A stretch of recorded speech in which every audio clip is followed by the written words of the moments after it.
Hey guys, Rob here, RV Living. Today we got an interesting little project. This just happened the other day. My tongue jack on my travel trailer stopped working. That would be this thing right here that raises and lowers the tongue when you put it on your truck.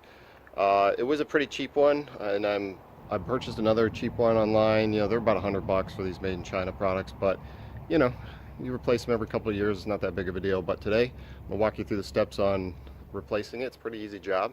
The key to it is keep it right on the truck. You don't need a jack or anything like that. So it's still attached to my truck right now, and I'm going to work on it just like this. And I'll show you guys what's entailed in this process. So check it out.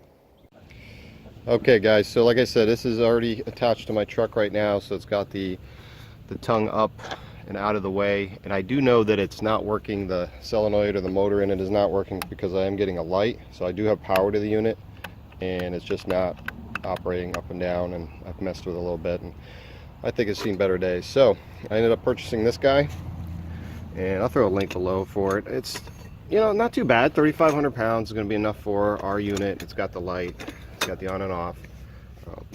Comes with the manual crank, and I'm assuming all the hardware is going to be in here. I'll open it up, but yeah, let me show you guys how this goes on. First step here on my unit, the foot to it does not come off from the side. A lot of them will have a pin, like this guy right here has the pin, so you can take the foot right off, where I have to get this foot off in order to slide the whole unit through the top right here. So I notice underneath, and sorry about the shakiness, there is a bolt in the bottom, which I'm just gonna end up loosening and taking this foot off. So let me show you how that works.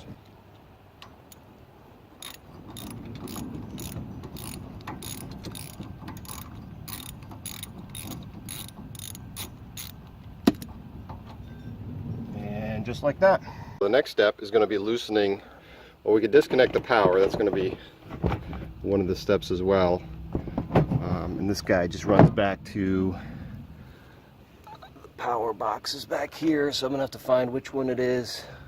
Get you guys focused in here. And I'm probably not going to disconnect there. I'm going to cut it maybe up here at this fuse. Just cut this fuse in half, and then I'll re-splice. It looks like they spliced it before, so I'll probably redo this splice with a new one. But you have 3 bolts right here on the A-frame of the trailer, and you take these 3 out, and this whole unit should slide up and out. So let's do that next.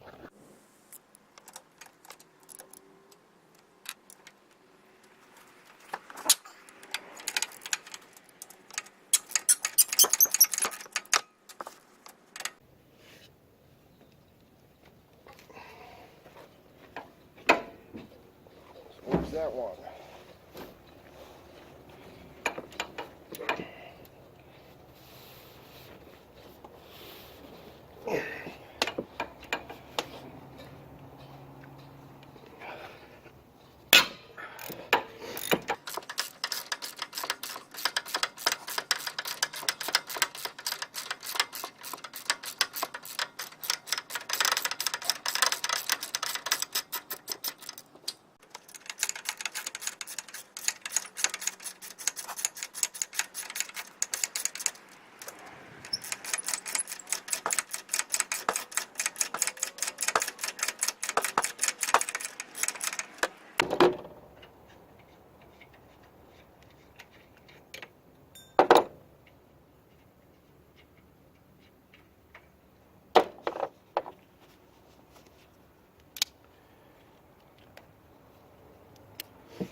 And just like that, comes right out.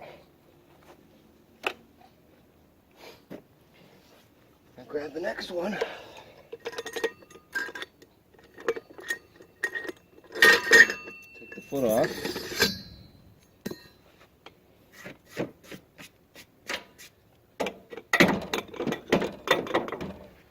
Drop it right in. Just like that. So this seems like it's a case of get what you pay for situation here, and the new unit although I believe it described that it comes with new hardware. Seems like it did not come with the hardware. So the only thing it came with was the crank handle, and I'll be sure to reach out to the seller about that. But for the meantime, I'm just going to reuse my existing bolts since they threw in. And again, don't quote me on that because I could be wrong. I'll have to check the listing, but you know, it's not going to stop me here. I'm just going to reuse the hardware, so keep that in mind when you're taking yours apart.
Okay, next we're going to put the foot back on the bottom.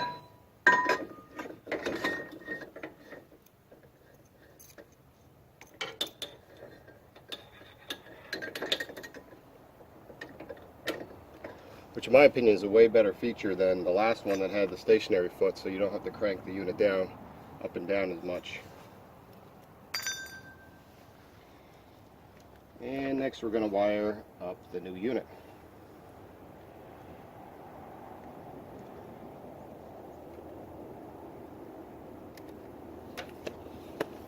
Always an important thing to remember when you're working with power is, although I took that fuse out on this side, there is another fuse underneath here. There's a 30 amp, which I'm going to pull, because if you cut this and short these wires, you're going to pop that fuse and maybe even do worse damage. So never work with live power. So what I'm going to do next is I'm going to go under there and unplug that fuse and make sure this is dead before I cut into it, and then I'll be able to splice it.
Okay, so what I'm doing here is I'm replacing what's called the butt splice with a butt connector.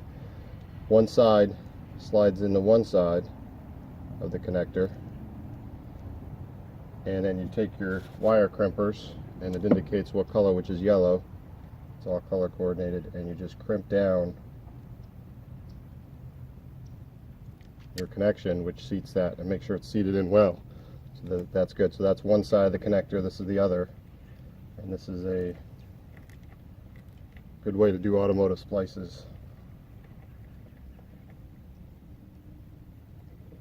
If I had some, I'd have some heat shrink tubing that I could put over this, slide over one end, and then once I'm done making a connection, slide it back and heat it up, and it would seal it, but I'm just going to use electrical tape in this case.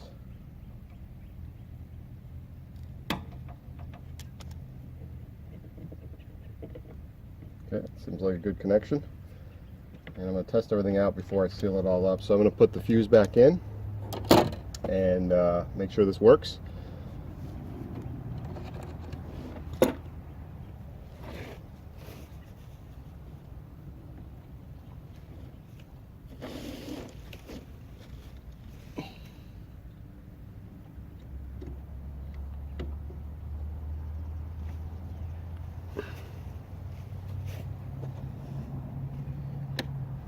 Lights come on.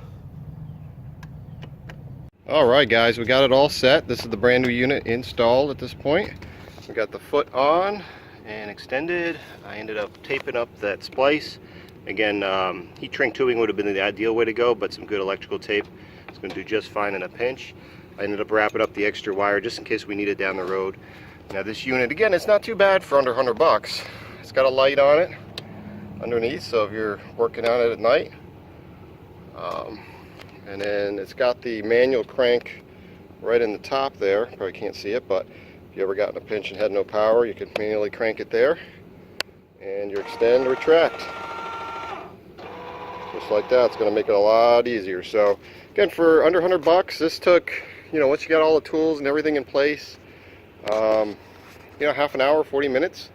Not too many intricate tools. I mean, a couple sockets and some wire splicing tools, and you got yourself a new hitch. And again, everything was under $100, about half an hour to 40 minutes. Anybody can do it.